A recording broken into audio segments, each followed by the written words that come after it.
But there's a lot of people who go to basketball games who don't love basketball. There's a lot of people who root for a team just to root for the city or whatever, but they don't love basketball. And I think in a way it's one of the sad things, because basketball comes in so many different forms and it's so beautiful and there's so many different ways to do it that, yeah, I'm always falling in love with different players and different teams.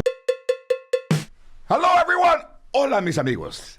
You're listening to Oh My God, Hi, Hijo de Dios. Hola. With me, George Lopez. Porque, ¿sabes qué? Let's do the show. Porque I got a lot of things to do. I gotta go to that dry cleaner ahí. My kid fell. Se pegó la cabeza. I gotta go get some Neosporin Paul. You know what George is? Oh, I'm sure he's around here somewhere. What's his name? George Lopez. George Lopez. Oh my God. OMG. OMG. Hi. Oh my God, hi.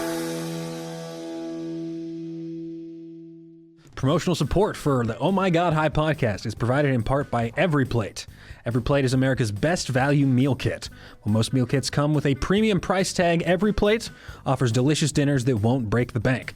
So you can try EveryPlate for just $1.79 a meal, and that is up to a $104 value when you order. So go to everyplate.com and enter code OMGHI179. That's OMGHI179 at everyplate.com. Promotional support for the OMG High podcast provided in part by BetterHelp. Big shout out to BetterHelp. BetterHelp supports your mental health goals every step of the way, and our listeners get 10% off their first month by visiting our sponsor at betterhelp.com/OMGHI. That's BetterHelp, HELP.com/OMGHI for 10% off your first month. This is very intimidating, seeing a picture of myself in the background. Hey, man, you know what? Shit, try waking up looking like this for 60 years. You know, I found the trick, you know, this is like the Jedi old man trick. If you say to somebody, I'm tired of being a fucking old, fat, ugly man, they'll say, like, you're not fat. You know, they'll leave one, they'll pick the one. Pick the one. You know, I'm like a... You know, Truth serum. You know, I'm just some stupid ass, old, unattractive man. They're not stupid. they pick one that, you know, it's a game like, you know, what you old people, I guess, play. How good was George Mikan? He was a solid ball player. Back in the day. To what year could he have played? Like, let's say, like his talents, you know, because you know how dudes ran in the Olympics, like in the 30s and 40s. How fast were those guys compared to right now? Like, how far could George Mikan's talent have taken him in from Minneapolis to what? How would he have done against Bill Russell? How would he have done against Kareem? You know what's funny? He was a really good athlete, I think, until he had some injury problems with his legs. Yeah. But he was probably the best player in the world before they kind of like integrated the NBA was two leagues at the end of the 40s. It was like the ABL and the I'm getting this wrong off the top of my head. The NBL. Anyway, it became two leagues. Yeah. But he was a good athlete for his size. He was like the original 6'10", 250-pound dude who could actually kind of move a little. So he was 6'10". He was the big man. I think he could have played for a while. Yeah, he was the big man at 6'10", 250. But George, don't forget, that was like legit. There was no height inflation back then. That was 6'10" right. Barefoot. He was a 7-footer today. Yeah. When I had my talk show, they asked me who I thought the top 5 greatest players were.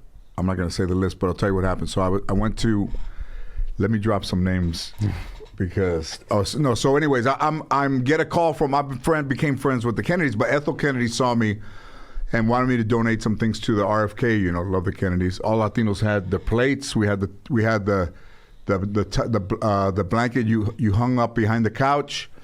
My grandmothers didn't call them 50-cent pieces. They call them, don't be touching my Kennedys, cabrón.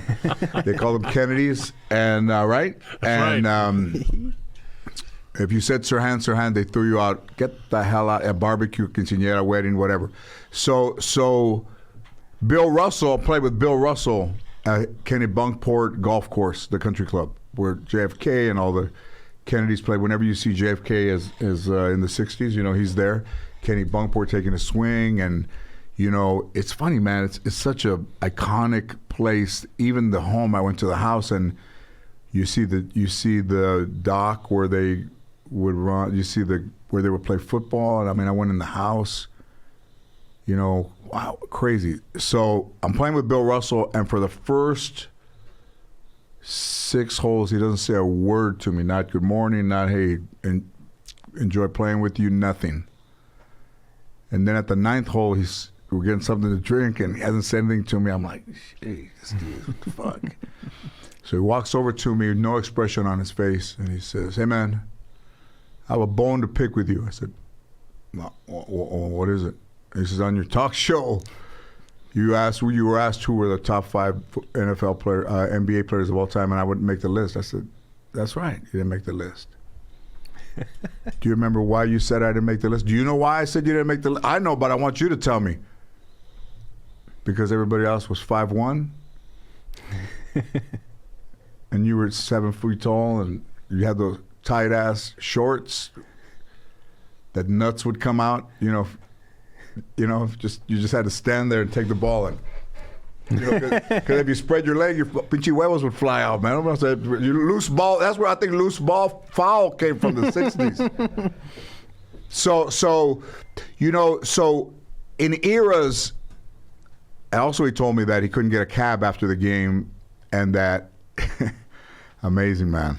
I mean, just amazing that he couldn't get a cab, and they won so many times that they started giving him plates and silver tea sets and a dinette set, and they would ask the wives, what do you guys want this year if you win the championship? A refrigerator? How about some refrigerators this year? But like the ring was like my high school ring in '79 was bigger than those rings. But, you know, basketball, I mean, I think you can, that's why I think you're such a great guest, is to tell us where they made it, where they transitioned to some of the mistakes that they've made, and when it was at their best. You know, in '79 when that game, where were you in? Did you watch that game, Magic and Bird, that college game? No. How come? Because you're 79. Were you eating tamales somewhere in some park? I was out on the street hooking and booking, brother. All right, but you know, while you were having a drink afterwards over there in Chinatown, they didn't happen to have a basketball game. You know, they were delayed. They didn't even show them live. Chinatown didn't come till after crazy. I worked homicide. Right? I mean, how did basketball have where they wouldn't show the NBA Finals in real time? Did we start the show? Yeah. Wait a second. When did that happen? Yeah, we segued right into it. I can do an introduction, too. All the loose ball follow, that's all in there. No, I like this. I like it better this way. I think it was a little more. Let's go back even before World War II. Oh, basketball was a rapidly growing sport in the U.S. Probably more so than people think, coming along really, really quickly. And between racial segregation and the war, that growth kind of got derailed. After the war, it picked back up, and I think probably peaked with the classic 60s guys that we think of, like Bill Russell, you mentioned, Wilt Chamberlain, Elgin Baylor, Jerry West. This was kind of like the first golden age, I think. And then the 70s, the ABA came along, and the talent split a little bit. And the ABA was really exciting. It had its own thing, right? Yep. They had the striped ball of Dr. J. Yeah. You know, the ABA got Dr. J, which was a big deal. Yep. But you had rapid expansion from that growth in the 60s. The NBA went from like 9 teams in 1966, I think, off the top of my head, to 22 teams in like 5, 6, 7 years. Plus the ABA had 8 or 9 teams. So the talent pool got diluted, the players got spread out, and then you still had kind of, from a marketing standpoint, if you go back, I mean, you probably lived through more of it, but if you go back, just all that ugly racial stuff, marketing wise, where it wasn't accessible to the 78% of white Americans, that kind of thing. And then in the 70s and even into the 80s, the cocaine epidemic caught some of the players in the league. So you had all this stuff happening, And by the time you get to like the late 70s, that's where you get, the finals are on tape delay. Damn. How are we gonna change the economics? Because I don't think a lot of people realize the economics by the time like Bill Russell retired in 1969 or Will Chamberlain retired in 1972. It was one of the highest paying sports in the country. The average NBA basketball player made like $1 million or something. It's really, really well paid. Wow. And then the 70s were a period where you wanted to have this growth, but there were issues, there was stagnation. And that takes us to that 1979 college championship game where Bird and Magic, and there have been documentaries made about this, they kind of revitalized this new golden era of the 80s with, hey, I can play this game a different way. I can play with pizzazz. We can bring in all the creativity, the inspirational jazz, all the beauty that makes basketball so exciting. That's my abridged version. I'll stop there. No, I mean, absolutely. I mean, and then one was black and one was white even in 79, And I think that helped, yep. Yeah, it helped. And one was from Indiana and one was from Detroit. I mean, the last white man in Detroit left. Hey, he started Canada. I never followed the round ball sport because they didn't have a LeBron Gonzalez or a Kareem Garcia. There was no Latinos in the If you keep throwing that shit, that same reference every time, they didn't have a skydive. They didn't have Delta Martinez. Okay, mira, cabrón. There've been Mexicans playing just because they didn't let you play in dress shoes. Don't or take your kid under your arm under the basket. No kids were allowed under the basket. But Mexicans have put. Hey, if we didn't play, they're the biggest fans of this game. Name a famous basketball player, Mexican basketball player. Nájera, that played for the Dallas, won a championship. Límpiate el hoyo, and the exit is on your way out. Pick up some flowers for your wife. So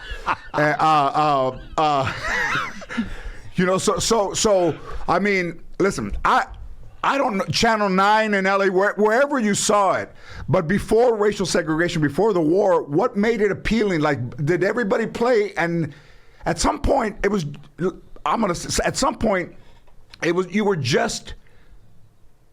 just fun to play. Before somebody had to be better than somebody else, before they couldn't pick Gil because he was loud hooking and booking them, or somebody seemed slower, or somebody wasn't a passer, and it was just a good game to play. And then it started to become really competitive, and just like in Little League when your kids play, and then all of a sudden, that's why they took away keeping score, because kids would cry. But fucking crying is part of fucking losing. Shit. It is, man. I never won a championship baseball. I lost every time I went to the finals. And those guys would rub their trophies against their dicks and go, hey, blah, blah. And you would be like, well, I'll be rubbing my championship trophy on my dick next year. We'll see. And nobody got offended. And, nobody, they did it in Balls. We did it in Balls of Fury where Pat Oswalt was like, woo. And he just like, tastes good. And he took off with the trophy. Because it hurts to be second place when you really care about what you're doing. At least it hurt me. And now kids jump rope without a rope. They play catch without a ball. And it's just you lose you lose your competitiveness of Gil, you played Little League, right? Yes. Okay, when Gil played Little League, they called it Little League and then one big one. That's what they called the league when he was in there. No, just kidding. A Little League and then a little gordito at third base. Nobody ever scored. But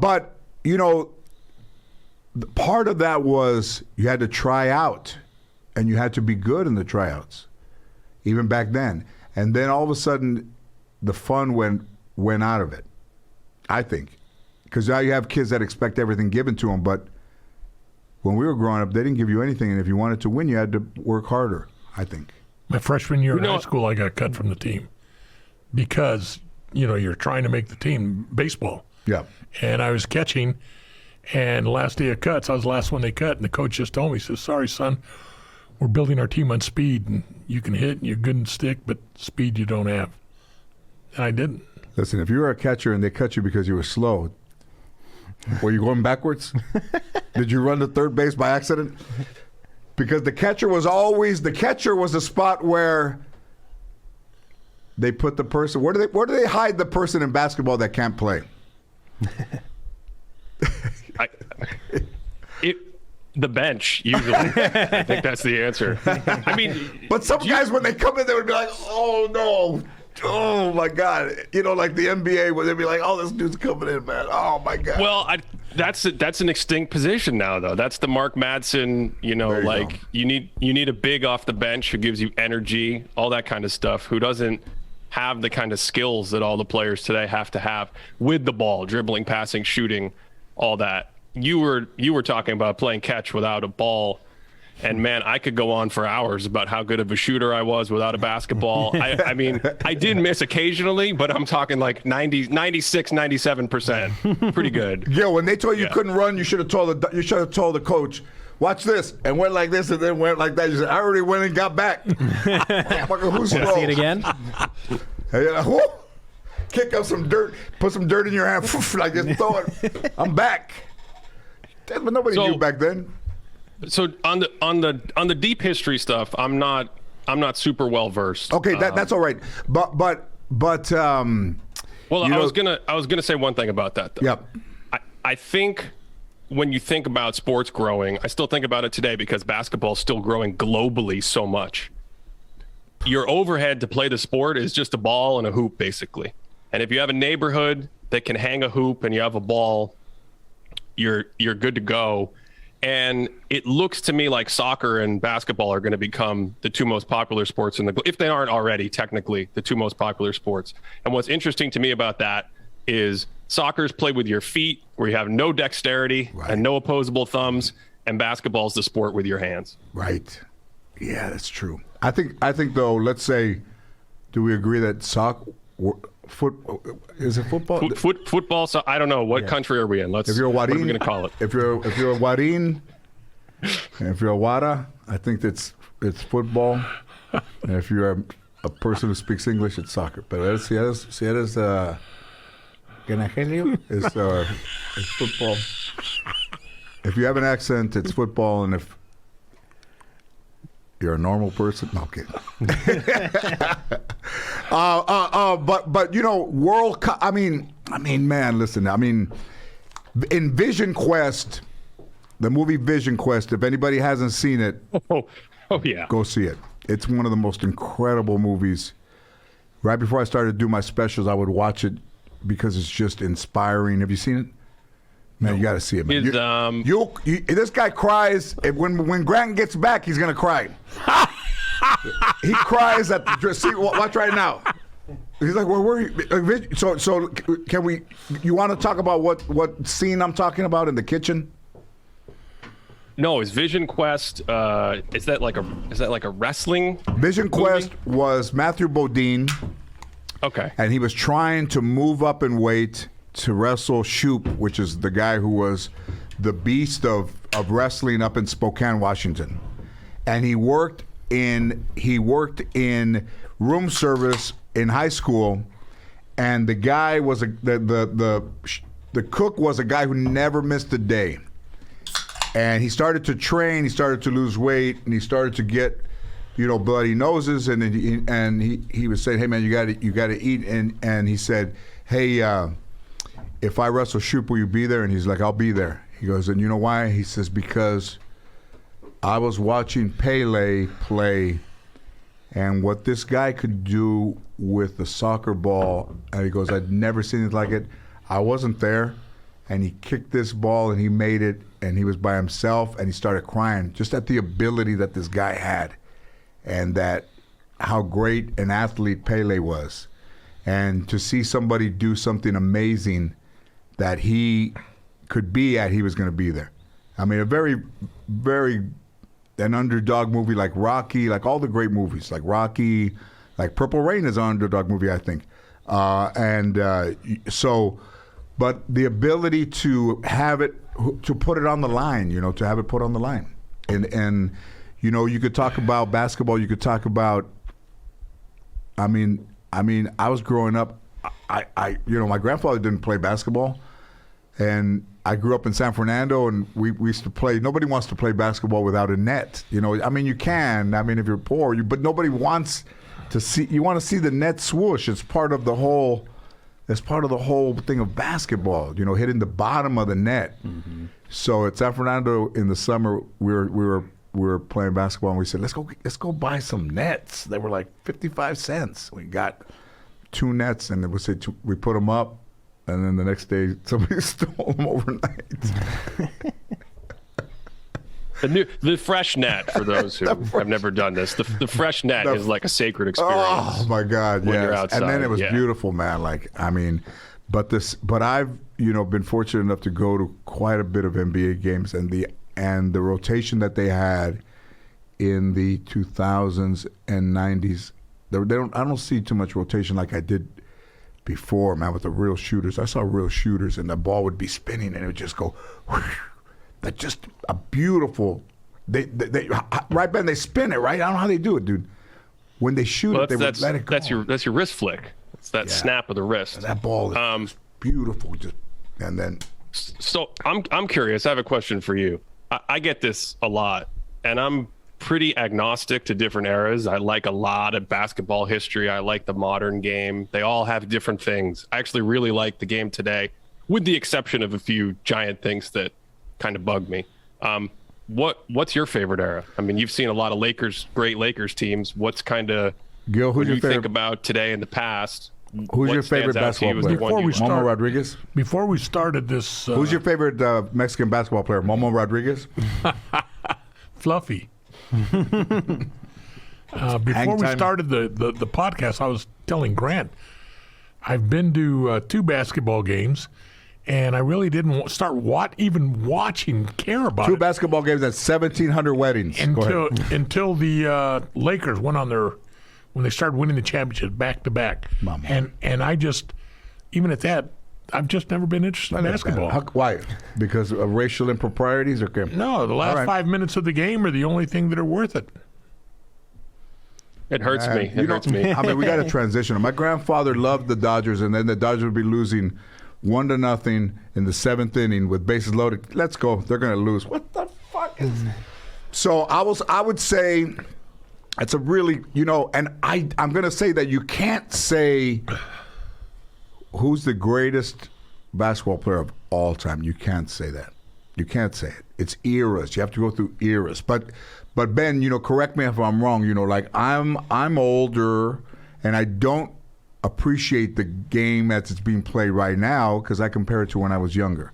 And then the young guys don't know the predecessor. Some guys in the league even had trouble telling each other who Michael Jordan was. I mean, it's just their focus is not on the history of their sport. It's just playing it in the now. Like I don't think you can truly understand what a sport is unless you understand some of the. I mean, you could tell. The Dodgers, right? Sure. Did you ever see Sandy Koufax play? Yes. Did you see Matter Roberto? of fact, I was in trouble. One of his perfect games, I was in trouble, so my dad took my sister to the game instead of me. And he threw a perfect game? Threw a perfect game. Yeah. I was going to go to the game, and I didn't go, and they had a big fight that night against the Cubs, I think. And I was like, fuck, I missed the fight. It's like missing the Oscars. Man, I mean, I thought Will Chamberlain was incredible. I like those Lakers that didn't lose a game. Like, they won 33 games in a row. Those 72. Yeah. I do have a question. I just heard on the news yesterday, LeBron just scored so many points, and he's the second highest scoring basketball player in history. Yeah. Who's number 1? What was the number? Kareem. Correct. Kareem is over. Yeah, you know what? Kareem is over 38,000 points. Okay. And LeBron that and a cup of coffee, you have a nice little pick-me-up in the morning.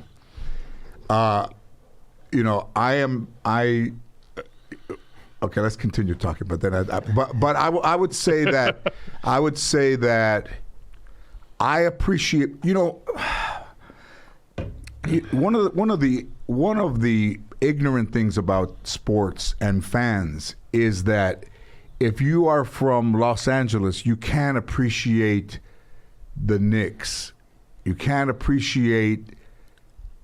I'm not going to say the Celtics, fuck them, because I'm a Laker fan. But they would say fuck me, so fuck them, and I'm going to say fuck me too. So, but you can't appreciate the Bulls. If you have a shirt, they'll be like, hey man, I thought you were. and it's just, I appreciate the game. I love the Lakers. I love the Dodgers.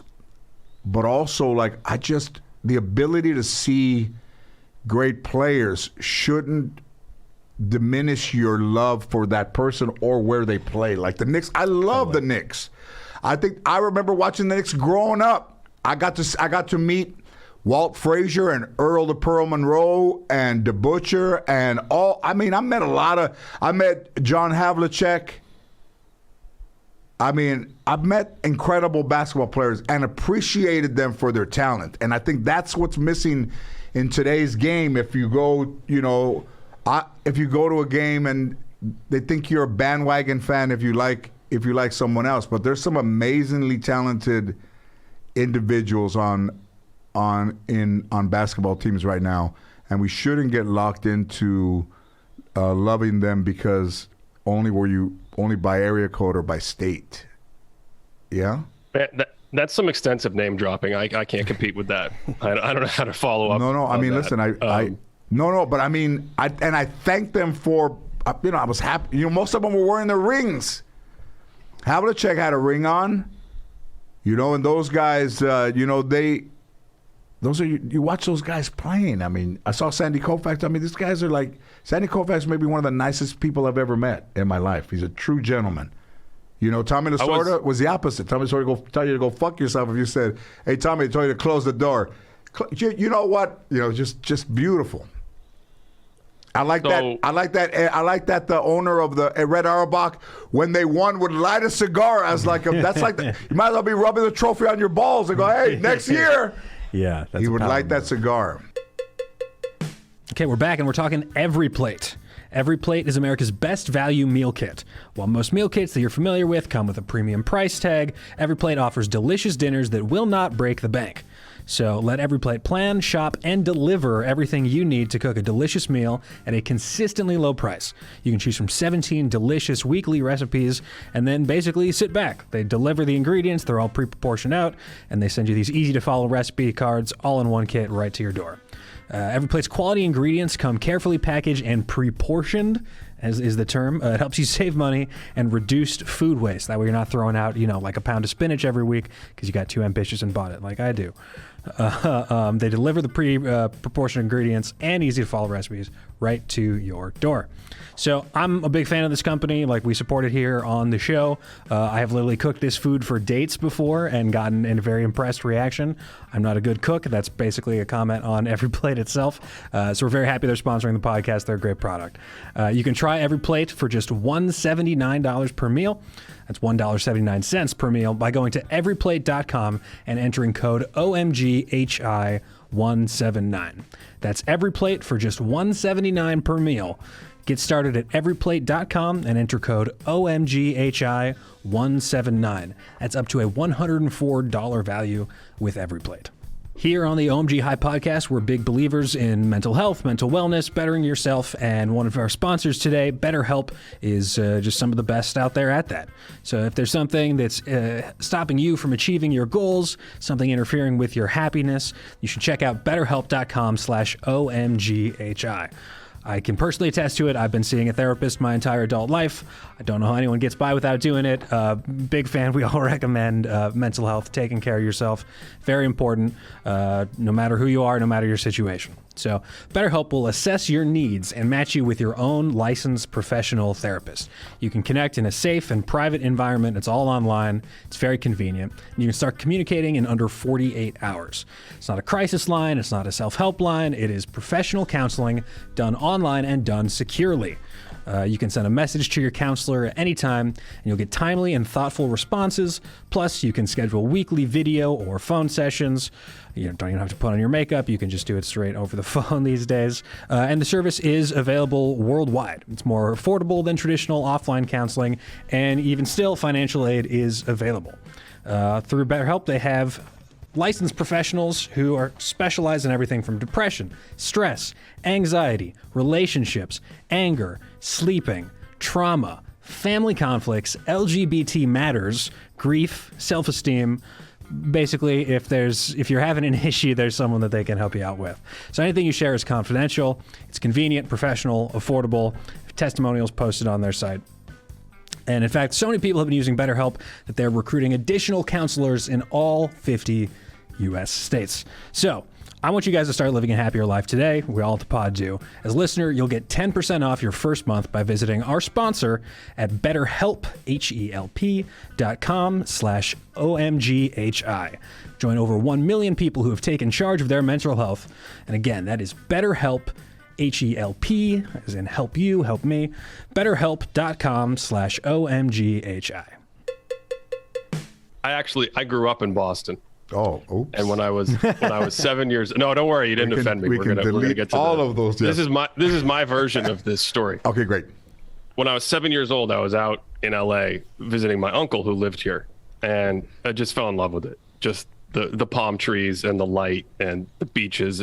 Just absolutely fell in love with it. And one night we went to Toscana for dinner, and I'm a little kid, so after that pasta hit, that was it. I was like, is there like a place where I can recline and lay down? Actually, now that I think about this, I do this now as an adult as well. After dinner, I'm like, do you have seating for me? Which apparently in French Laundry, they have stuff like this. You can actually take a nap in the middle of the meal. Awesome. Anyway, I'm getting sidetracked. I lay down in Toscana. Right next to me is Michael Cooper. And he was, I'm like a kid in the booth next to him. He was really friendly, started interacting with me. I perked up. And after that, I was like, I'm going to need one of those Laker hats. Wow. I'm going to need a 32 poster on my wall. I was right around the age when Burr hurt his back too. So kind of like my first introduction on the East Coast was all these stories about the Celtics, current and past, from Bird, McHale, Parrish, all the way back to Russell. I ended up going to Robert Parrish's basketball camps for years. He used to toast me in one-on-one, which now that I think about it, I was like 4'3" and he's 7 feet tall. Why was he playing me so much in one-on-one? The chief. Anyway, all of this is to say at some point in there, I fell in love with the larger sport that you're talking about, and the players, the teams, different systems, different coaches. They've always sort of done it for me. They've hit that lit that fire in me as a fan. And people like, are you still a Celtics fan? Or I think I've been a fan of like 28 or 29 teams at different points. And one thing I've come to learn, and I don't know if it's bad necessarily because it makes the industry bigger and exciting and maybe sometimes a little toxic, but there's a lot of people who go to basketball games who don't love basketball. There's a lot of people who root for a team just to root for the city or whatever, but they don't love basketball. And I think in a way it's one of the sad things because basketball comes in so many different forms and it's so beautiful and there's so many different ways to do it that, I'm always falling in love with different players and different teams. So how did your uncle take the fact that you were digging the Lakers and not the Celtics? What I said had to be easy, had to be soft compared to what he told you. Well, my uncle had already moved to LA and I don't think cared about sports in the slightest, so he was fine. My dad, on the other hand, had to be more tolerant, and he was pretty tolerant, but my dad now still sends me texts. I mean, the Celtics have been on fire this season, but I've been getting texts for like 26 straight years. Even before texting, my dad was sending me carrier pigeons about the Celtics when they won a game. I mean, the Dodgers and the Giant rivalry is nothing compared to the Lakers and the Celtic rivalry. I didn't go to the Garden, but, the Lakers that I've talked to said it was awful and hot and dead spots on the floor and that leprechaun and... George, in the Garden, they had seats where you couldn't see the floor. And I always wondered about this later in life that wasn't this normal for other arenas? Yes. I sat, for Game 7 between the Bruins and the Canadiens, another classic sports rivalry. And they got in the playoff series, I want to say in like 94 off the top of my head. And me and my brother and my dad, we all got tickets for Game 7. Amazing game. Bruins won 5-3. Couldn't hear the whole night. I'm not kidding. We sat behind a giant pole. And we took turns sitting in the one seat that you could see the ice from. Yeah.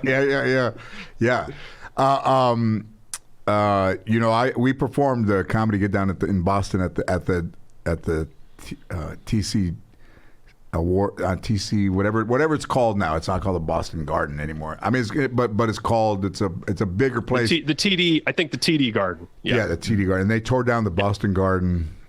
I mean, that's just where the train. I shed a tear. Where the train ran right up to it, man. I mean, and it said it was just like an old hospital, and it said Boston Garden. And go in there, and I remember Jack Nicholson would sit up at the top. In the 80s, he'd go to the games, and they were like, "You're not sitting down here, motherfucker. Get your ass up there." And they'd go, "Look at Jack up there." And Jack was at the top of the top, like up there. And,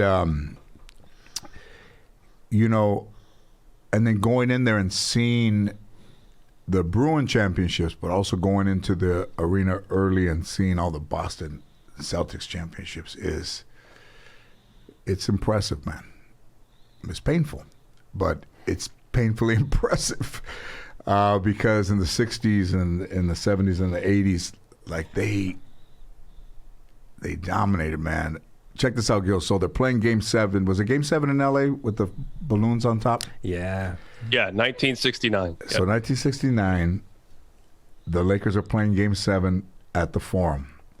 And the Lakers have balloons, thousands of balloons on top, ready to drop when they win. So the Celtics go out there, and they're like, oh, shit, these dudes think they're going to win. And they didn't win. And that's a shot that Tommy Heinsohn hit. It hit the back of the rim. Nelly hit it. John Nelson. Oh, yeah. John Nelson. Hit the back of the rim, shot straight up and straight down and went in. And, I mean, that's just, I've never seen it happen again. That goes back to the Bill Russell thing. With Bill Russell played something like 15 winner-take-all games in his life, and he won all 15 of them. Man, that's crazy. And he was famous for kind of, you know, the motivational, the mental aspect, all that stuff. Like he would go over to Wilt Chamberlain's house and have dinner with him and try to soften him up. And then later on, once he retired, he's like, I don't need to worry about that. I've already taken care of my business. Before that game with the balloons, Jack Kent Cooke was the owner of the team at the time, and he hung him up there. And I think it might have been Auerbach or one of the other players. I don't know if it would be Auerbach because Russell was also coaching the team. He was player coach in that season. Right. Yeah. Player coach. Somebody took him out there and told them that they had balloons up in the stands. And there were some choice words after that. And he's like, there's no way they're winning that game. And it was a very close game. It turned out to be the Celtics had a decent little lead in the fourth quarter, and then they made a big run with Wilt Chamberlain on the bench, who he like twisted his knee or something, and he didn't get along with the coach. And there was still to this day debate about whether he should have been put back in. They made a run with him on the bench. Nelly hit that shot. They held on to win, and then Russell basically retired. That was his last game. Retired after the game. Amazing. 11 championships. Amazing. Yeah. Amazing. And then Phil Jackson won. I don't think people realize Phil Jackson won as a member of the New York Knicks. Yep. Won a championship. And, you know, I think as we talk about this, I think a good thing to mention is whatever sport that you love, you know, love it for you and don't hate other people who love other teams, man. It's like, you know, I'm responsible. I'm a bit guilty of that. But remind yourself what made you a fan of that sport. You know, of going to Dodger Stadium on batting glove night, and then the next day in Little League on Saturday, everybody had like a Dodger batting glove, you know, and or helmet night, you know, or cap night. Those things were all great parts of growing up in other cities too, you know, and those are the things that inspire you to become either, you know, your friendships with the guys that are on your team, and, you know, like things that you remember forever that take place in this little court or this little, you know, field that you'll remember forever. Yep. Right? Did you ever hit one at the game, a game winner at the buzzer, or? I've probably hit a game winner, yeah. Or, I mean, just that sense you're talking about of the camaraderie with a team. It can be a unique experience. I think it's something that people have tried to replicate in corporate life now. Right. But Yeah. it's not necessarily the same thing. Athletics can be kind of their own thing. I have a random question. What are you guys drinking? Oh, we're drinking. Gil, you want to tell him? Miados de Oso. I sold the company. We're drinking George Lopez Brewing Company beer. And he reads it all the same. He It's reads his- it all the same. It's his Like he's in court. own brew. This is Little Mex beer, and it gets you in a very philosophical mood, especially after listening to George telling us what we should all be kind to one another. Yes, I think so. It's really good. I It's one of like like that. 4 flavors that it's- he's got. I'm a no bullshit fan. Like it's one of my It's, favorite. it's really good. lagers out We'll send you some. Do you drink? Almost never, but I do. Okay, good. I am a big fan of beer in terms of flavor. So This is the only beer I drink. I normally on a daily I don't drink beer. but this is a one of can the of few that times- size, I'm an extremely cheap date at this point. A can Hey, of man, that size. listen, man. I If mean, you were here, we'd that be, might take me 2 days to get through. yeah. This would. We need Okay. two in a podcast. Before we lose everybody that had been listening for the last year. Sorry. No, because of me. That because of me. Let's talk about the state of the game as we speak now in 2022. Where is it? I haven't been to a game. My last game that I went to. No, it wasn't. Pre-pandemic, right? Obviously. It was pre-pandemic, and it's not because they went from the Staples Center to the crypto.bullshit.fuckthat.com arena, but to me that's we're very Mexican. Like they'll say that's my grandma's house, even though she hadn't lived there in 50 years. That arena over there, the crypto.mamadas.org is to me will be Kobe's house forever. To me, I don't care how anybody else thinks, but I went to his last game. I went to a ton of games. I knew him. I did beautiful, just a wonderful relationship to be able to see one of the greatest players ever so many times. And I would even say I'm going to try to go as much as I can because he's not going to play forever. And I was at that game that they were losing to the Mavericks by 33 points and came back and won. Is that the regular season one? The regular season one. As a matter of fact, Yep. if you look it up on YouTube or wherever, you'll see me sitting right next to the Mavericks bench while the Lakers are starting to drain Oh, no kidding. threes. Yeah, I sat there. I was the only one standing up at that point. And those guys, I'm not sure how they got behind 33 points, but they won, Gil. Was that the same one where Kobe outscored like the entire right. Mavericks team? All right. In the first 3 quarters? No, that's a different game. Okay. That was He just hated years them. later. That's a Come on, completely over different game. Yeah. That's the one where.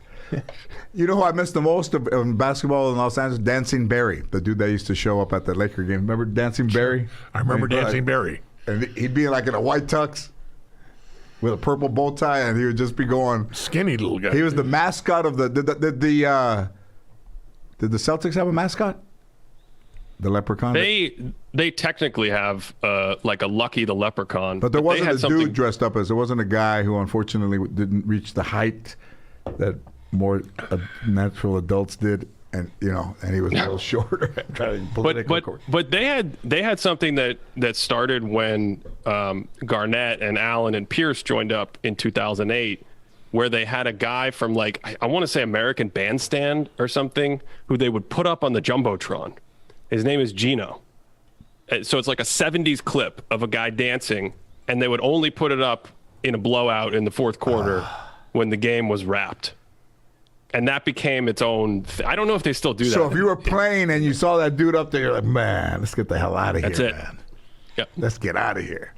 Didn't the Giants had Don't Stop Believing in the 7th inning? The guy, and then the Dodgers tried to do it, and then the Giants were the first team that had a peanut-free zone. Where you, if you were allergic to peanuts, you had to sit in this one section. All right, let's go back to the state of the game. Let's go back. Well, you got to take it over, or else I'm going to take it over. No, I'm curious. Let's talk. Let's talk about it. Don't ask me. You tell me where it is, where we are. Well, I will definitely dive into it as much as we want. But why do you not go to games anymore? Is it there's no dancing Barry at the end of the game? Or? No, I think that after they won in 2010, that team still had a couple of years left, and they dismantled it. As a matter of fact, they even got rid of Lamar Odom without even consulting Kobe. Like, they were tight. Guys looked out for each other. Paul Gasol and those guys. They had a really great team. And I read an article. Derek Fisher. Those guys like, hey man, it's like you never. And that's why he's like they're in there in 2010, drinking, and just they're a wonderful team, a great team, and. They said, we can do this for a few more years, and they dismantled that team. And I think when they dismantled that team, they dismantled a bit of what remained of the legacy of Dr. Buss and what remained of what could have been more championships for Kobe. And then to see him, get hurt and then to come back and then go for a rebound and land and crack his kneecap is just painful to think that they didn't surround him with the best players when they had the best players, and all they had to do was just, keep some of the guys. So, and then, LeBron going to Cleveland and then going to Miami, and just kind of building teams around him is not really the Laker way. So, I have respect for LeBron as a player; he's great, but to me, it's not what for me as a fan would be a traditional Laker team. So you weren't excited. I mean, it sounds like you're thinking about it through the prism of the Laker experience, Laker fandom, and kind of the shift in that. And it sounds like you're not as excited about the sort of LeBron, Anthony Davis, the latest iteration of the Lakers. I love AD. I think AD is great. We saw him play when he was with the Pelicans. To have him here is great. I haven't talked to him a little bit, tried to invite him to my party, but he was training. But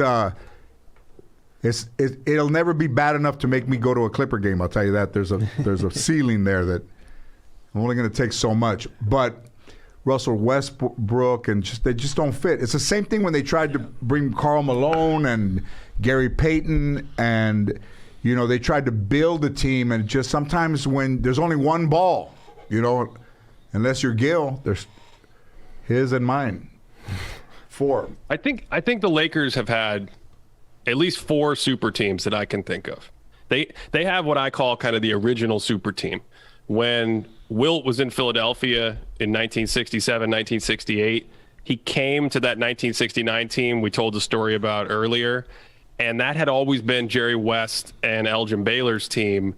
And so everybody just assumed, well, you have Jerry West, you have Elgin Baylor, they're already really good. They can barely lose. They lost to the Celtics over and over in the finals by just a little bit. You put Wilt on the team, they'll run away with it. Right. And I think one of the most fascinating things about basketball is it doesn't work like that. The pieces have to fit together. So they, in a couple years, kind of figured it out, ended up with one of the best teams ever. Years later, Malone, Payton, they joined Kobe and Shaq. Again, they made the finals. They were a good team, but it's not the same thing as just adding up. It's not like baseball where you can just create a murderer's row lineup or pitching staff. And then they have this season, they tried to get one that people thought were a super team. But even in 2013, George, you kind of alluded to it at the end of that period, the Kobe, Pau Gasol, those years, they brought in both Dwight Howard and Steve Nash, and that was another one that didn't quite work. Right. So this is actually kind of a long history. I've never thought about this before, but that franchise in particular has a long history of bringing in all these stars, and sometimes the stars don't gel. Sometimes you're just better off having homegrown. You got Magic, you got Worthy. Who's your guy they build around? Kareem. Bob's your uncle. You're good to go. Fill in with your Byron Scotts and your Michael Coopers. When Dwight Howard was with the Lakers that year, they were debating on whether to bring him back. And Adidas and the Lakers reached out to me and they said, would you take part in a Dwight Don't Leave campaign? And, a lot of, Andy Garcia's like, Dwight, it's Andy. Hey, man, you're a great player, Dwight. It's Andy Garcia. Don't leave, buddy. We love you. And, of course, Mr. Chicano, I get a D12 on my neck. Dwight Howard, 12, number 12. And it's because it's a big thing, man. So they paint it out, and I just take a picture, and I'm like, L.A., and then the thing. And then you realize how much Kobe hates him, and you're like, man, can somebody take this tattoo removal off? As soon as I got to the court, I'm like, I knew this was a bad idea. But it was hard to play with Kobe because he was so demanding of his teammates. But you got to have somebody demanding if you want to win. You can't just expect to, like Pat Riley said, just open the door, let those guys run, and go, hey, the last guy here, lock up, close up. But I was around in the 2000s, and now they have that thing. Have you seen the Showtime thing on HBO? I have, and yeah, go ahead. I have thoughts. Have you seen it? No, I haven't seen it. Have you seen it? Yeah, I just caught up last night. All right. So I knew Dr. Jerry Buss. And I'm going to tell you, man, that if John C. Reilly doesn't win an Emmy or doesn't get slapped at the Academy Awards, he's going to get cheated. Because he's just like the doctor. Nobody's an actor playing somebody, and you go, wow, that's just. But to see the doctor, man, he was a beautiful person. He still had the hair that looked like a Gorgeous George, like a wrestler, and it was kind of curly, but then it was missing, and then it was on the side, and then he had his shirt open, and then he had the big belt buckle and some old time boots, and he had 5 Latinas on each side, and you're like, man, this is like one of those guys, And there was a magic to him when he was there, and then when he passed, it was gone. That chairman's room, which was, man, and all of them. Hey, George, Jack, hey.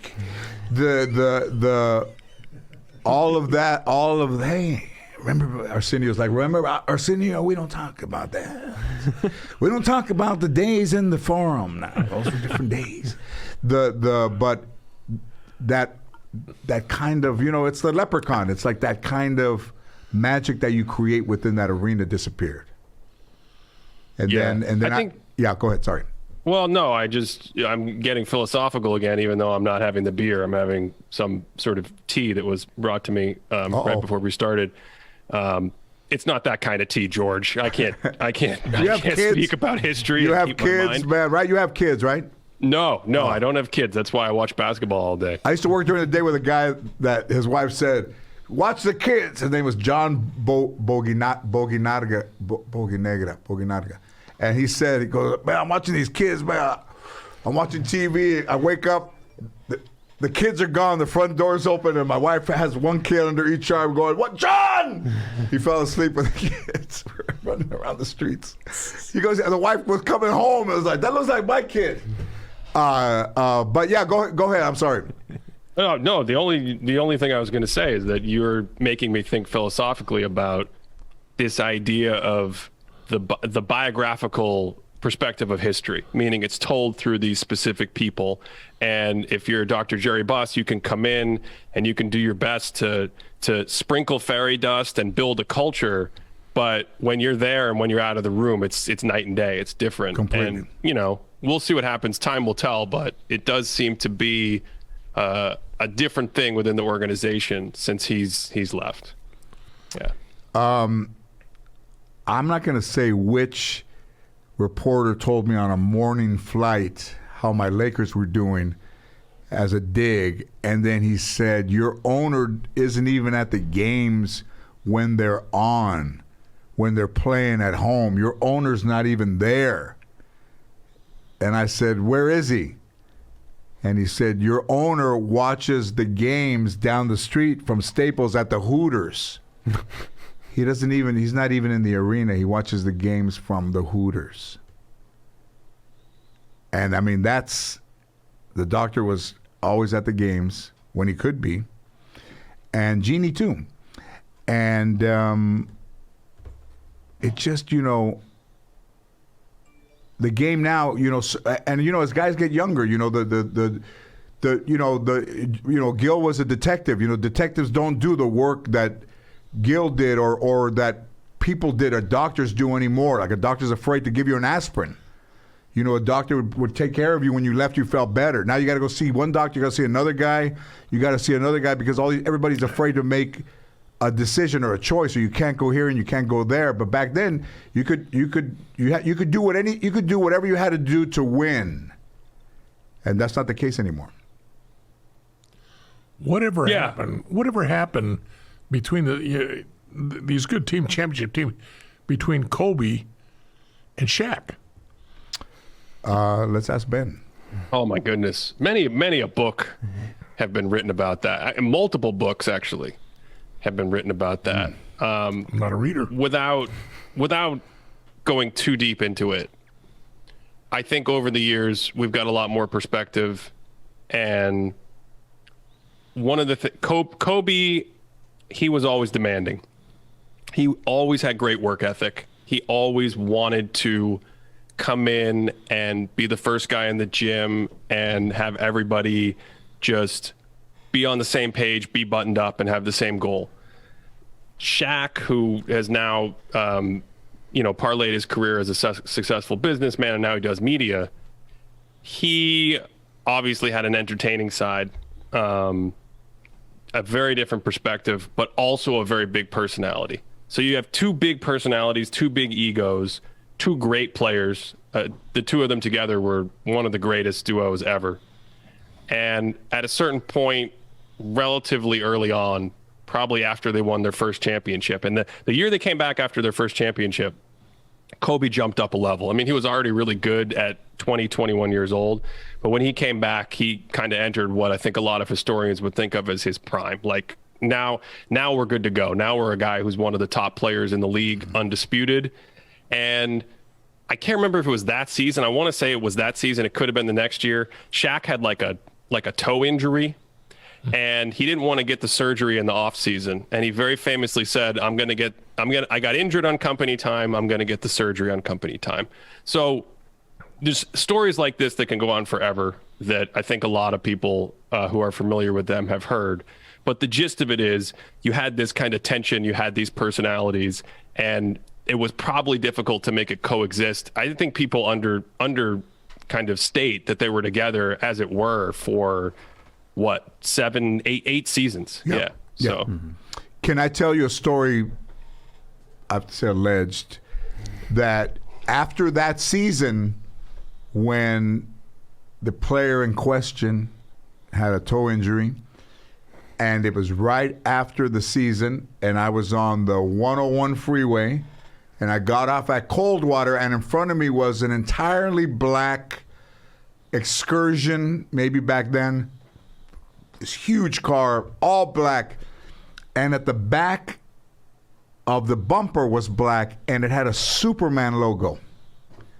And I was like, I wonder, so I followed the car a little bit going up. These guys that were in the car, I don't know who was in there, alleged maybe one of them might have been a basketball player, but just like high schoolers were doing, they were allegedly rolling up on people and then seeing who was inside, and as the person got closer, they squirted them with a fire extinguisher. Oh my goodness. Saw with my own eyes. And I thought, instead of getting repaired for whatever season that particular player might have played in whatever particular sport, he chose the immediacy after winning a championship to drive around Los Angeles and squirt civilians with a fire extinguisher. Allegedly. Got Ben. Thank you. Yeah. Thank you. I'm half in the can. Even Gil was going to say allegedly if he was awake, but allegedly. Let me tell you about the state of the league today. But a guy There's saying I more- got hurt on company time, so I'll do it on company time is not the right signal to send when he used to say my team, my guys. Sure. Sorry, Ben, go ahead. Okay. So I think the short way to describe the state of the league today from kind of like the long perspective of what's happened with basketball is there's more shooting and more what we think of as ball skills than ever. Like everybody can dribble, everybody can shoot. You have to be able to pass on the move more than ever. These positions, the old bruisers, the Charles Oakleys of the game, there's just that position isn't around anymore. Wow. And so on one hand, the thing I love about the game today is you've got a lot of movement, a lot of space, a lot of creativity with the X's and O's, which I talk a lot about on my channel and try to really get people to realize, like, strategically, there's a ton going on. There's probably more going on than we've ever had in the sport. I think those are the great things. A lot of talented players. The things I don't love as much that I think probably turn off a lot of people who grew up with 80s or 90s or 2000 stuff is if you go down the court and someone sneezes near you, it's probably a foul.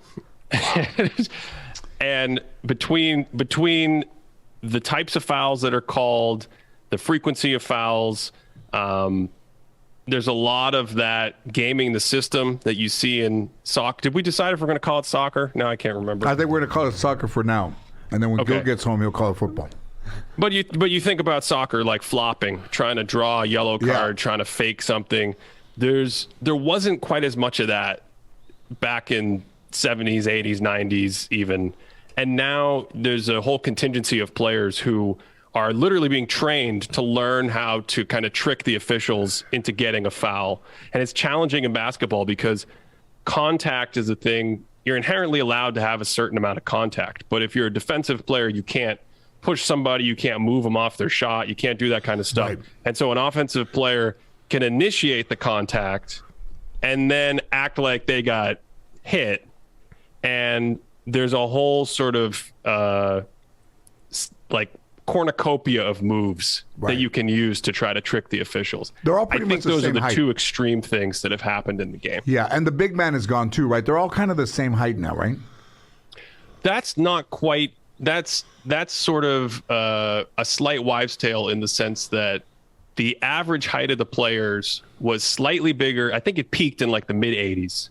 By measured height. Again, they actually used to measure these guys barefoot, and then at some point they switched to inflating with their shoes. Right. So the players have remained kind of similar size. What's happened with the big men is you don't go in the post anymore, and you have to have skills to play outside. You have to be able to shoot. You have to be able to dribble. You take a guy like Jason Tatum, who's a star for the Celtics. He's a big guy. He's about 6'8". A guy like that might have been someone who played more in the post, and you might have thought of him as one of the big men back in the day. And now he can play on the perimeter. You think of him as he can play either forward. Is he a wing? He runs a lot of the offense. Wow. So you fill up the floor with more of these players, and you have more interchangeable parts. And that's another thing that makes it really dynamic strategically, because on defense, you have a ton of switching and you can play different roles. And on offense, you need to be able to play those roles. So I think in many ways, this is the most exciting part of the game. But especially aesthetically, you lose some of the mid-range stuff you used to have. You lose some of the post-up stuff you used to have. And you certainly don't have the same like quirkiness that you used to have out there. It's going to be hard to have a Dennis Rodman in today's game. Even I think in the time of Steph Curry starting to where we are now, the game's changed. Yep. This is an amazing thing in the sense that we had all that, I talked about pre-war and World War II, and the game exploded in the 60s, and a lot of sports and industries do that. And then it looked like it had matured. And all of a sudden in the last decade, there's like this explosion, this boom. That in and of itself is pretty fascinating and pretty rare. Yeah. And a lot of it had to do with realizing this basic mathematical factoid, which still blows some people's mind, which is that the 3-point shot is worth 50% more than the 2-point shot. So teams were not like taking advantage of shooting the threes And as long as it was there, it was just this low-hanging fruit waiting to be used. Absolutely. As little as I know about the game, I look at it and I see it as before you had the NBA, there was a bunch of athletes that were good. They had the post-up man with the center, and you had the Harlem Globetrotters. They were there for entertainment. Today, it's more of a modern entertainment for everybody. Since you don't have everybody does everything, and they move around just as much as the Globetrotters did yesteryear. It's funny you mentioned them because they were actually a cutting-edge team way, way, way back when. And a lot of the old teams played almost similarly to the way teams, I'm talking really old, like 60, 70, 80 years, played more like today in terms of moving. And not having a guy in the post. And that's what I see. Yeah. That's what And so what you've end up happen is all of the talent, all of the shooting, all the ball skills, all the crossovers, all the fadeaways, all this stuff that has been growing for 30 or 40 or 50 years. Now you kind of bring in these old, hey, don't go to the post, go to the free throw line and let people run around you. And if you're not careful, you're going to get a 3-pointer or you're going to get a back cut for a layup. And in many ways, it's created some of the most beautiful basketball we've had. In the hardcore basketball circles, the 2014 Spurs, who were kind of on the beginning of this movement, their nickname is the Beautiful Game Spurs. That's just what they're thought of. This sort of parallel coming from soccer, the beautiful game of soccer, all the flow and the movement and the things that happen away from the ball. That's sort of my summary about the state of the game. Now, what do you guys think George is texting about or looking up? I always get fascinated. I was very good friends with Mr. Meadowlark Lemon. Meadowlark Lemon. Oh, wow. And he was a genuinely beautiful, beautiful person and a loving guy. And, I never thought that the kid who, you could look it up, George and Meadowlark Lemon, that the kid who tried to make a Harlem Globetrotters jersey out of a T-shirt after watching them on ABC on Wild World of Sports would become friends with Meadowlark Lemon, and he signed a basketball for me and signed a jersey for me, and we played golf together, and he was awesome, man. I mean, one of those guys that is just beyond what you imagine a person could be. Just a beautiful, and we lost him a few years ago, but I said, hey, man, what about that? There we go. It's right there? That's one right there, baby. We can hold it up. I don't know how well you can see that. Make me start crying, man. That's them together. Man. Look at that picture, man. Come on, man. Where's Abe Saperstein? He's gone, man, and with all the money, that's a too. name. With all the money, Abe Saperstein. And then was there another team in Harlem too? The one that was like knockoff of the Wrens in the Wrens. But I think they were the best team. I think they were considered the best team. And again, you get into this segregation stuff where there was a period where the white teams, this is like in the 30s or whatever, were going around barnstorming and coming together and forming these little clubs and saying, we're the best team. And then you'd get like a Harlem Wrens that would come in and, as were the case in many sports in the 20th century, change that idea quickly.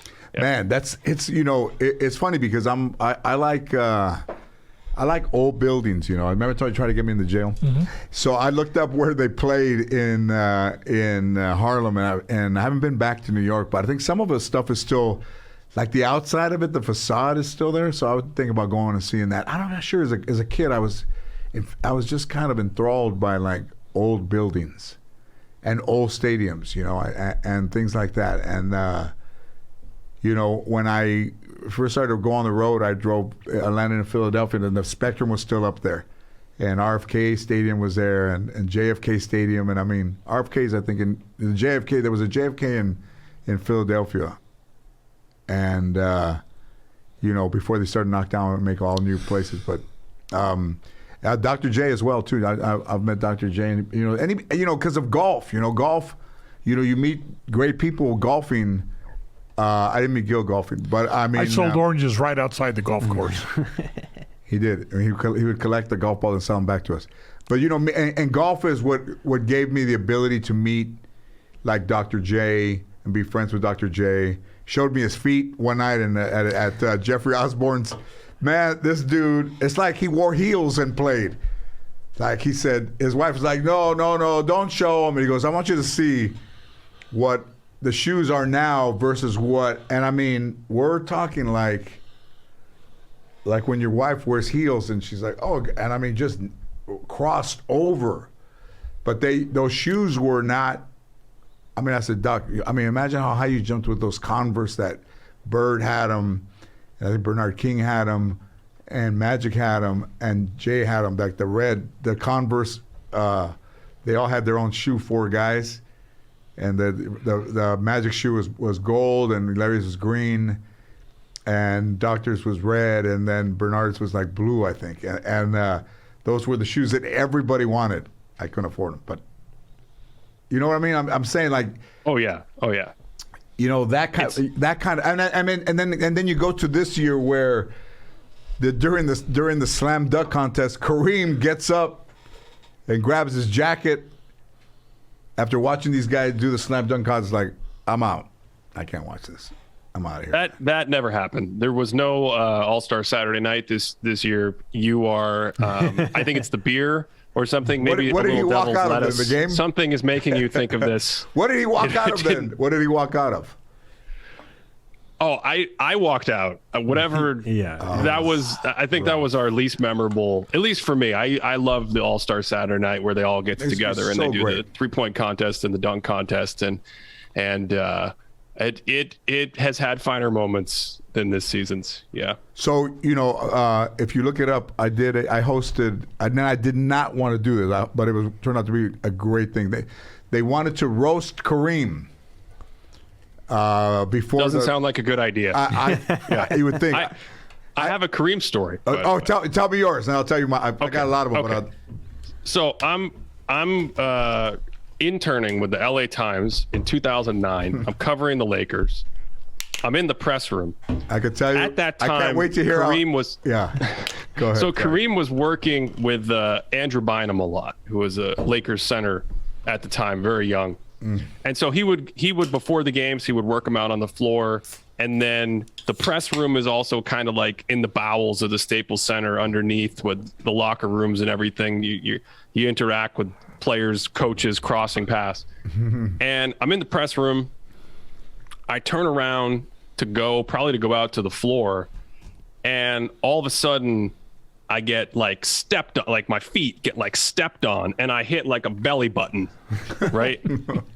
and I'm like, what the hell? And I look up, and again, go back to that thing with shoes. Like Kareem was like 7'2" barefoot. Like he is insanely tall.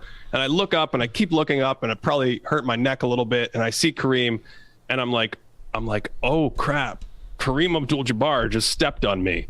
And he just kind of like discarded me and moved along, and that was it. And that was the time I got stepped on by Kareem Abdul-Jabbar like I was an ant. And where do you think that came? I mean, I don't want to say, I don't want to keep dropping names, but his father was what do they call those dudes? Like it was a taskmaster, Oh yeah. Was your dad tough on you? Was he a taskmaster, or was he was a good dude? Your dad was cool, right? He never told me what to do. He gave me hints. Let me make my own decisions. Always gave me a hint. Maybe it's time to do something like this. Hint. Never a taskmaster. But also, much like my grandmother or Kareem's father in New York or Gil's father, they never told you that they loved you. Sure.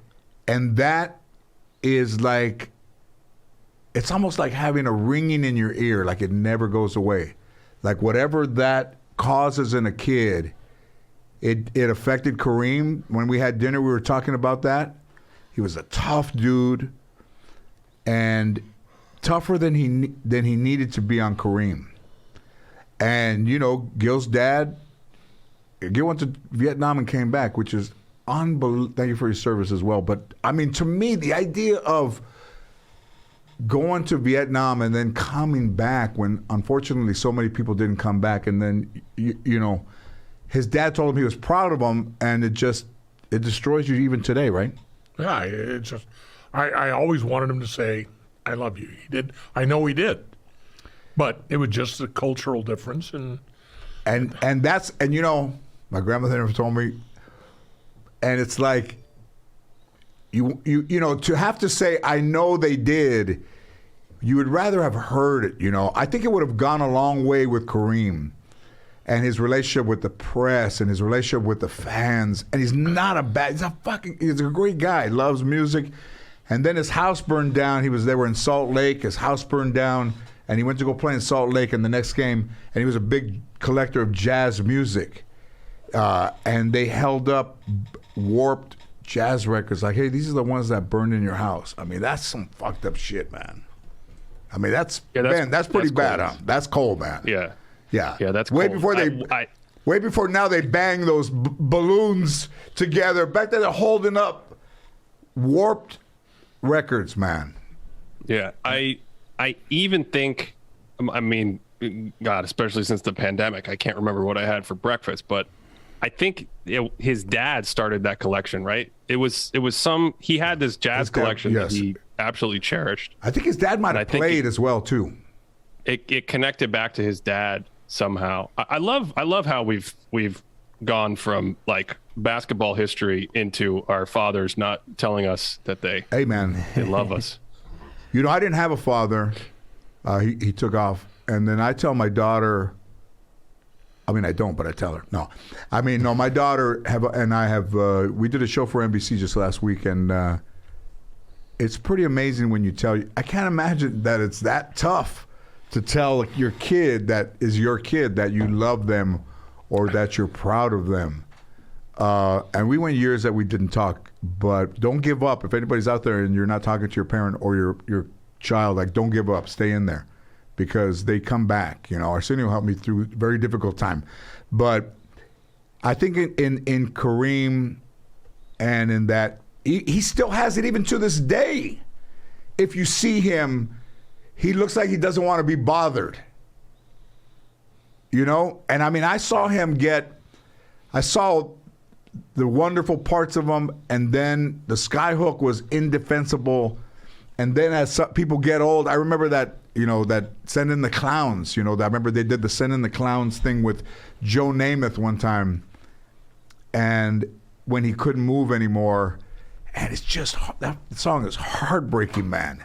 And then when Kareem would go do the skyhook and it started to clank and it started to miss, when before they would go in, is you start to see the evolution of the game change.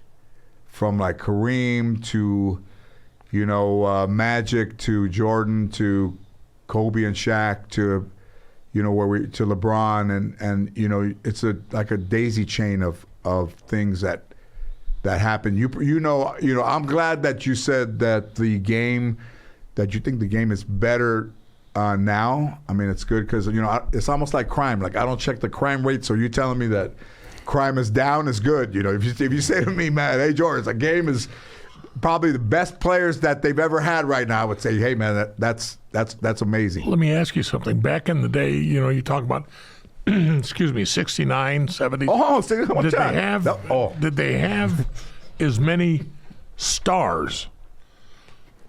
When I say stars, Spike Lee's, George Lopez, Jack Nicholson, you know, did they have many stars?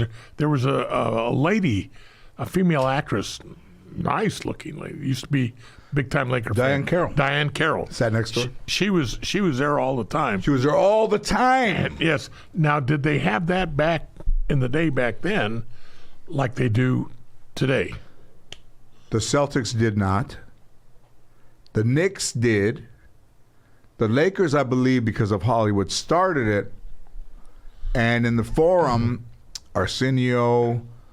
And I mean, when Magic came, it changed the whole town, the city, the league, and they won the championship the first year. And then Kareem twisted his ankle, didn't make the flight to Philadelphia, and Magic played all 5 positions as a rookie and won the championship. And the first game that Magic and Kareem played together at the San Diego Arena, I put 18,000 people in there in 2009. And on that floor is where Kareem hit the skyhook, the very first game, Magic's first game. And Magic ran over and hugged him with his biggest smile and his eyes closed. And Kareem is like, hey, man, What is we this? got 81 more games. One dude." game. Like, the first game. And it just was part of what I'm trying to talk about, like letting the joy happen to you, man, and not be somebody said a killjoy. Not be a killjoy. We have a lot of people killing joy right now. That, I mean, preach, yeah. That to me is probably the thing I find myself most attracted to over the years in the game and on the floor. I think it's one of the reasons why it's so fun to watch Steph Curry run around for 40 minutes being chased by these bigger guys, because as an individual or as a team, if you can play, Magic had it. I mean, that's why I fell in love with Magic as a kid. So many other players have had it. It transcends sports in a way. I think if you can play with that passion, that energy, that positivity, it's like, what else are we doing sometimes? We're out there playing a kid's sport, and it's fun and it's competitive and we love it and all this stuff going on. But if it's negative and you're a downer and all that, for me, it loses the fun. Yeah. Okay. I think where do you live? What city do you live in? I'm about an hour south of LA. Okay. You, Me. I'll get you guys different seats. You and Aaron, you guys come off the bench. Before the season is over, I'm taking you, and you might have to sit on the edge, to a Laker game. And we are going to sit courtside, and we're going to go do it like we did it back in 2010, 2009, 2000. We're going to go. Okay? All 5 We've of us. done this today. We've revitalized this today. I'm taking you guys, and I want you to explain to me. I want you to. I want to watch the game with somebody who knows it's good, versus sitting here with Gil. Exactly. All right. Hey, I admit, just don't slap me. No. But it's a beautiful game. I want you to see it up close. Oh, I have. Hey, when I used to go to titty bars, I never sat in the back. I sat up in the front. I saw it. I mean, not Walton. titty, but gentlemen. Although I never saw any gentlemen in there. But Walton. The only time I ever sat on the floor was at a Clippers game, and I never realized he was amazing. Walton. I never realized he had such big hands, big feet, and so intense when he moved around, focused. It was Those fucking feet were like potato chips too. If you turn the wrong way, they cracked. Weren't they? Too soon, George. It's too soon. So he's still alive though, isn't he? Yeah. No, I mean the injuries. It's He got hurt, man. That just guy, brutal. Yeah. Oh, dude. I mean, he played with the Portland Trailblazers. He won a championship. He ran off Grateful Dead with the shirt off, just like this caveman with his big red beard. He's great. I mean, I love him. He was at Kareem's roast, but he had brittle. Just his feet, right? He was hurt. It was structurally just from the bottom up. Must have played in so much pain. But with the Celtics, fuck, man, they were good, and he was good. And I played Little League the first year with Darren Day, and Darren Day was on the Boston Celtics. The kid that was on his dad was the coach. His dad was the assistant coach. And Darren, D-A-Y-E, who lives in Vegas, I think his pop is still alive, won a championship with the Boston Celtics. The kid that was in my Little League first team ever. I think he was number 12. That's 11. amazing. I think he was on that 86 team, which was one of the greatest teams ever. in 86, but he was 25. I will say this. I will say this to anybody who still is somehow listening to us. It's a fun show. I think it's a good show. I like it. It's one of my favorites.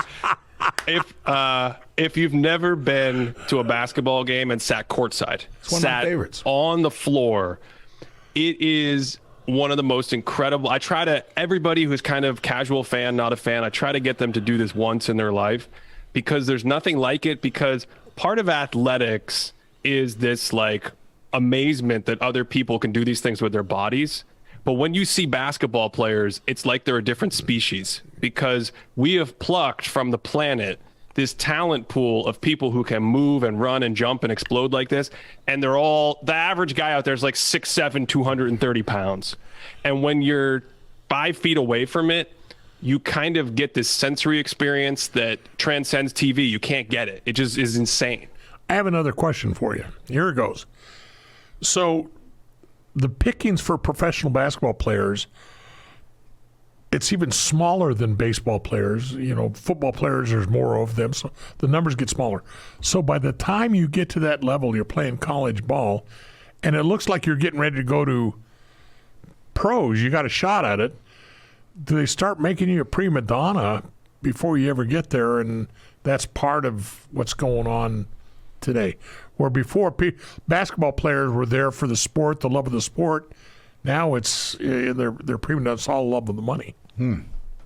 I think this is a cultural challenge, both within basketball, because the talent pool is so huge now that you're right. I think it starts earlier. I think by the time most great basketball players or even professional basketball players are 15, 16, 17 years old, their experience in life is going to be skewed compared to just the average Joe who doesn't have people following them around, doesn't have people whispering in their ear trying to influence them. In some schools doesn't have, you know, favors being done academically and things like that. It becomes a different experience. And then I think you add that into just the general culture that we live in, which, I mean, looking at, we don't have time to get into that today, but I mean, I think they go together in sort of it being a different experience, and a lot of those athletes having a different mindset, and of course having more money than ever. It's different, of course, than what it was 40 years ago. Some still care. I'm going to tell you guys a story here. So in 2007-8, the Lakers beat the Orlando Magic in the NBA Finals. 2009. That was the year I covered them. 2009. 9. Yep. Okay. So it was. Okay, that's right. So they lost to the Celtics. Remember that? They blew some early leads in the first 2 games, and they lost. And the next year, they beat the Magic. And then AEG, who owned Staples, and they were my promoters, came up to me and said, the Lakers, because you go to so many games and we know you're such a huge fan, you can look up my championship ring there as well on 2000 when they beat the Celtics the second 10. So they say to me, we want to gift you, and it had to be approved by the NBA, a Laker championship ring with them beating the Orlando Magic. And I said, hey, as much as I appreciate it, I'm gonna say no, because I don't want a Laker ring when they beat the Magic. I want a Laker ring if they beat the Celtics. So I'll wait. And they'll said, you'll wait for what? And I said, I'm gonna pass on this ring, and I'm gonna wait to see if next year they play the Celtics, and if they beat the Celtics, that's the ring that I want. And they said, well, there's no way to know. And I said, well, the Celtics are still good, and the Lakers are still good. I'm going to take my chances, Mr. Manifest Destiny, sitting here. And they did win. And I went to the 7th game, and they were horrible in the first half. And the Laker owner was sitting next to me. I had 2 seats. I took Ann. I was getting kind of almost divorced, kind of. And I took her. I'm not sure why. I didn't want her back. But okay. So there we are sitting, and we're sitting next to, I'm sitting next to the Laker owner, and he goes, hey, George, take a look at this. And it's a championship ring from the year that they beat him, and it's got a fucking shamrock on it with these green diamonds, and it's fucking, I mean, it's just the most incredible thing I've ever seen. And it's fucking Boston Celtics with diamonds and a green 4-leaf clover. and the leprechaun, and it's just, man, you're just like, and he goes, then the other one's going to go right here. And I said, this dude right here, man, this guy's killing me, man. So I told, this came true. You got this. I told Ann, can you sit next to this dude, because this motherfucker's just wearing me out. And he's like, shoot it, Ron, shoot it. You know, Metal World Peace, shoot it. Awful. They were awful. And there's a picture of me courtside, like with my hands in, like, you know,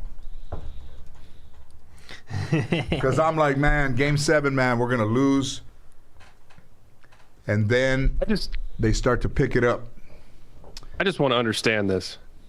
You in 2009, you were like, I'm gonna manifest the Lakers beating the Celtics, and they literally did this in the next season. And I was Do you like, go home at night after that and you think, did I like waste my superpowers? Did I? Oh, no, should I have used this for another wish? No. I'm still using them. I'll fill you in on some of them before we go. But it's Game 7. And you can feel the tension, and the Lakers, the fans are like, man, we're gonna fucking lose to the Lakers Game 7 in LA again. And then it starts to change. Kobe had a bad half, and then the guys start to pick it up. Lamar and Derek, and it starts to get a little bit closer, and then it gets close to the end, and the Lakers are shooting their free throws, and if they hadn't made almost all of their free throws, they would have lost. So the owner of the Celtics and I are looking at each other like, shit, this shit's going to go down to the wire. And then Ron Artest is at that three-point line, and the whole arena's like, no, and he shoots it, and he makes it. And he goes like this, and he runs off, and it's hard not to cry. And when they won, I mean, the place goes crazy. When that ball was loose at the end, and Kobe's running toward the ball, and he puts his fist up, he's running towards where I'm sitting. And he ran to get the ball. He's like running at me. And I knew I had my talk show then. So he won the MVP, ran over to the desk, and the confetti's coming down, and he's going like this, and he's going, 5. And he won the MVP, they won the championship trophy, and then they presented to him, and he said on my talk show, he said, I stood there holding the trophy and the MVP trophy, and I'm looking at Staples, and I look, and of all the people that are there, I see one dude just that doesn't stop going like this, and that was me. Everybody else had kind of calmed down, and I fucking couldn't believe it, man. And I just could not stop jumping up and down. You want to show the picture? I've been trying to find it. Oh, you couldn't find it? No, not of the ring.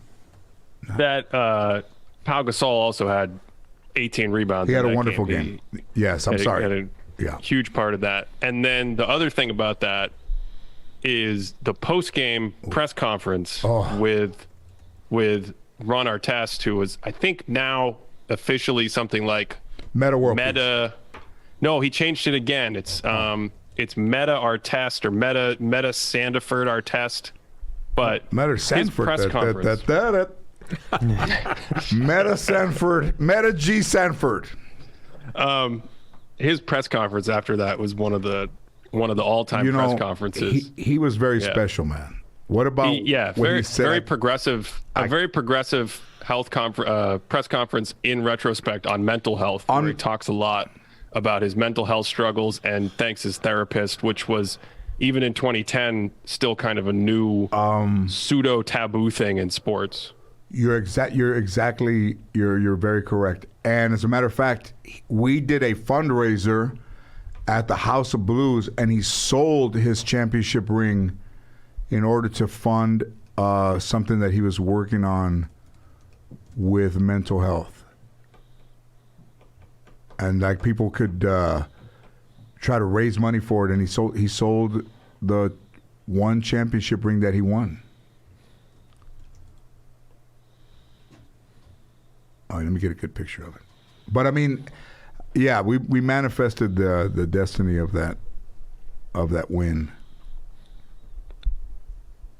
Pretty wild, man. Pretty crazy. And then here's one of, I don't think you can see this. When Shaq came back to play, I'm going to cover this because these guys will be like, hang on, because last time they said, hey, we could see your code.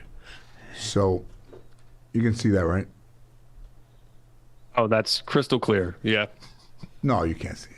But look behind Shaq, it's me with my fist up like, kick his ass. You see that? That's awesome. If I'm keeping you up, Gil, just let me know, man. If I'm keeping you up. You're not keeping me. You're keeping me entertained. So, I mean, to be a kid and not go to a game and to be an adult and be able to go is one of the things I'm most appreciative of,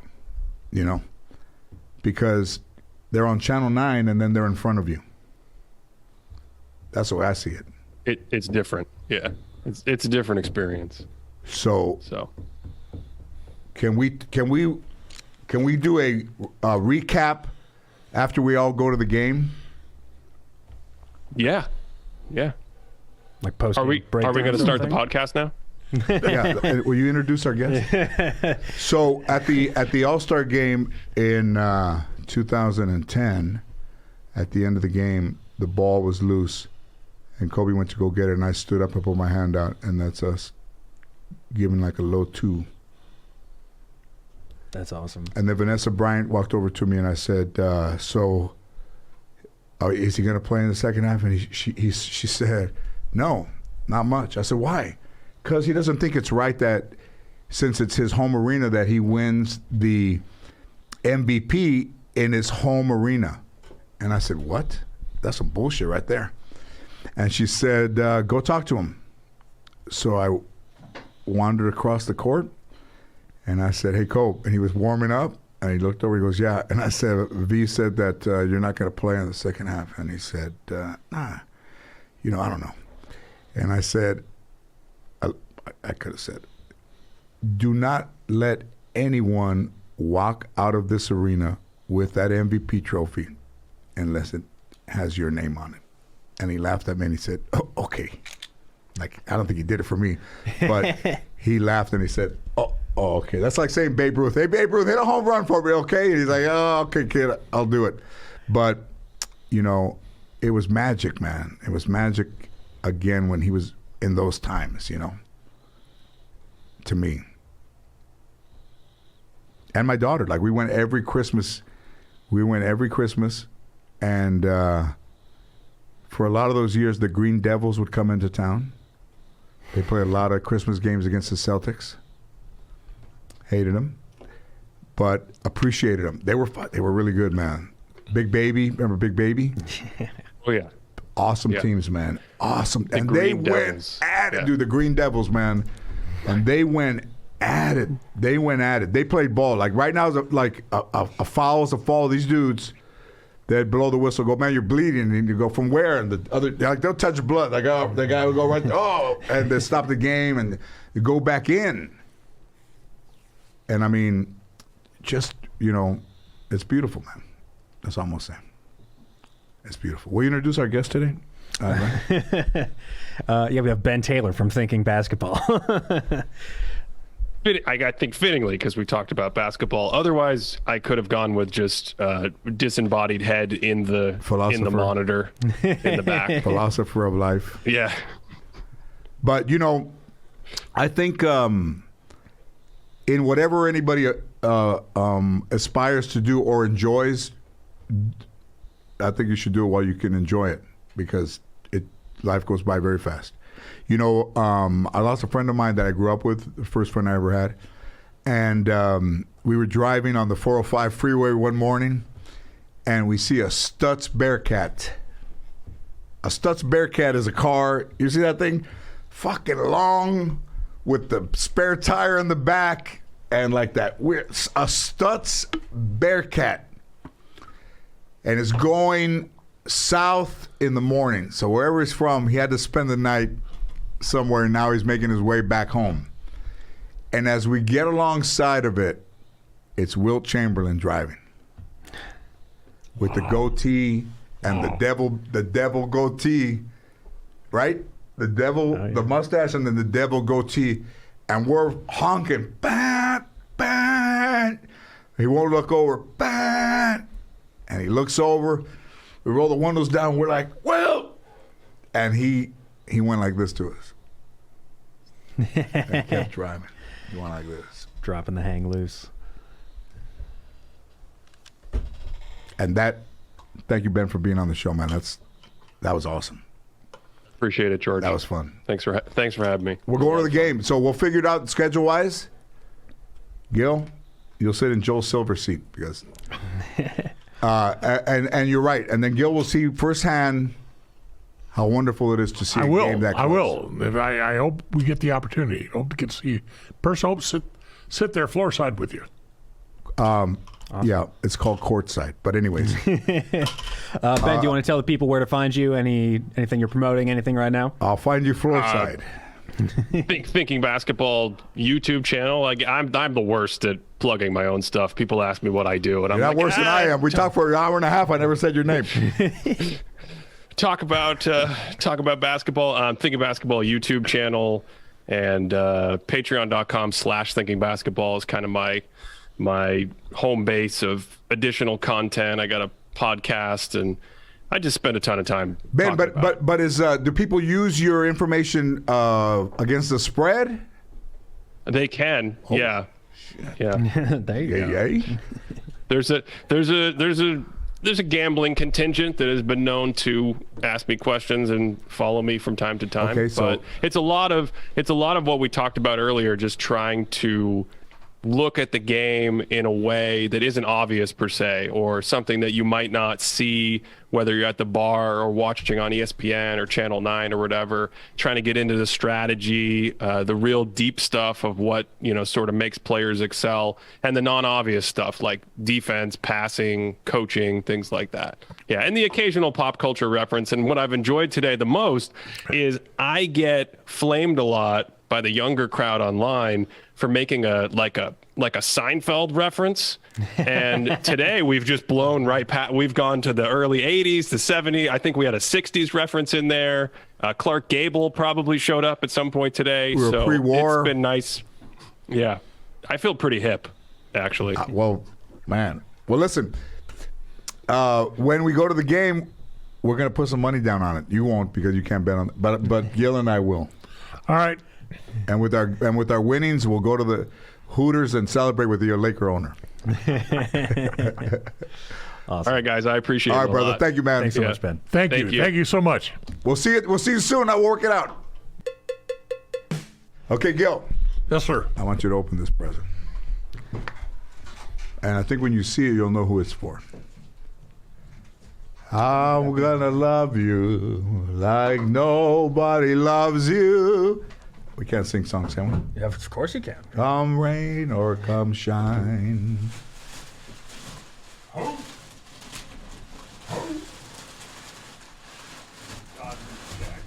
Guess who that's for? That is for your wife. For my wife, Tommy Lasorda. And it is signed by Mr. Tommy Lasorda. We have it's an autographed Dodger jacket for my wife. It is memorabilia. It is authentic to the day.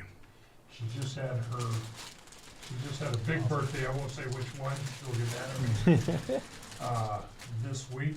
Or you take that home, and that's from me. And thank you. Or you can say it from you. Fuck it, she won't know. I will. I hardly see her.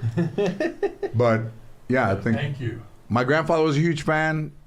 My grandmother a huge fan. And I like that you guys are huge fans because it's part of being here. Following the Dodgers when they got to the Coliseum. I mean, look at that. Look at that stitching, man. That's beautiful. That's... And in my family, these jackets, they were expensive.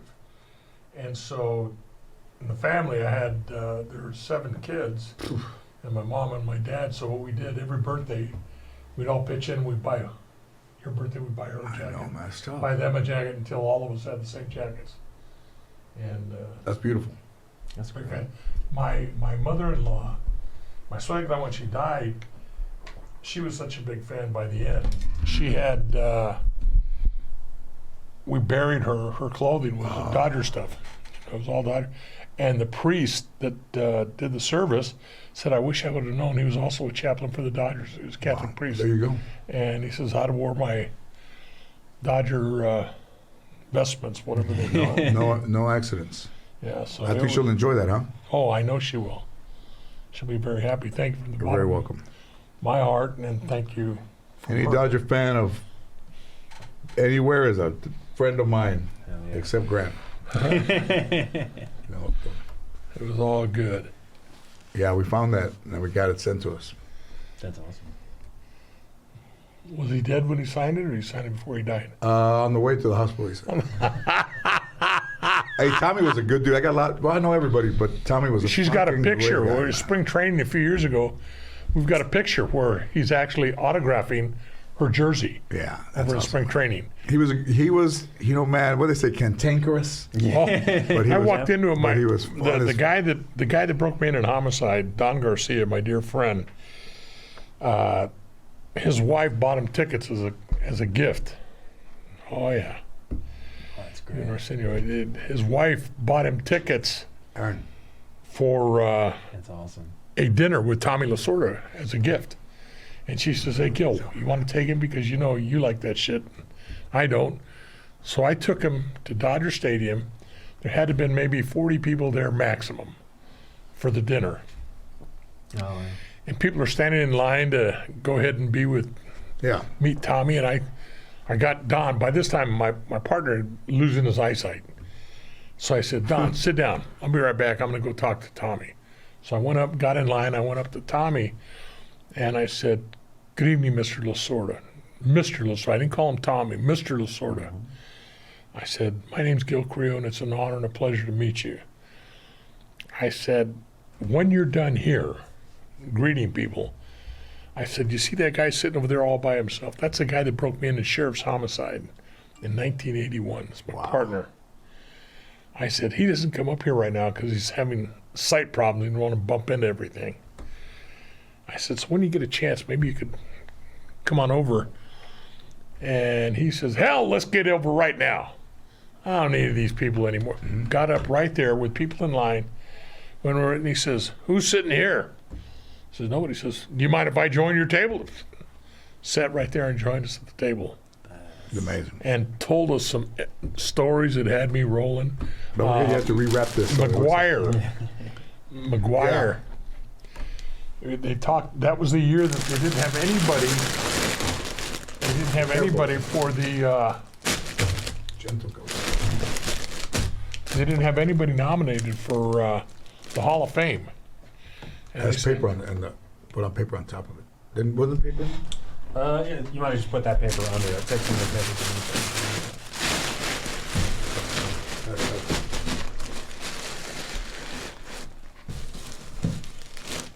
That's the stuff. I wanted you to see And it. so they asked him, hey, how about, You know how to wrap those balls? what do you think about, I can try. what do you think about nobody nominated for the Hall of Fame? He says, well, they use all these fucking drugs. He says, that's why nobody. He says, we got this fucking guy McGuire. Remember, he was all fucking tough and bad when he played for St. Louis, all puff-armed. He says, now we just got him as the hitting coach for the Dodgers. He says, look at him now. He says, he's so fucking skinny, I could kick his ass.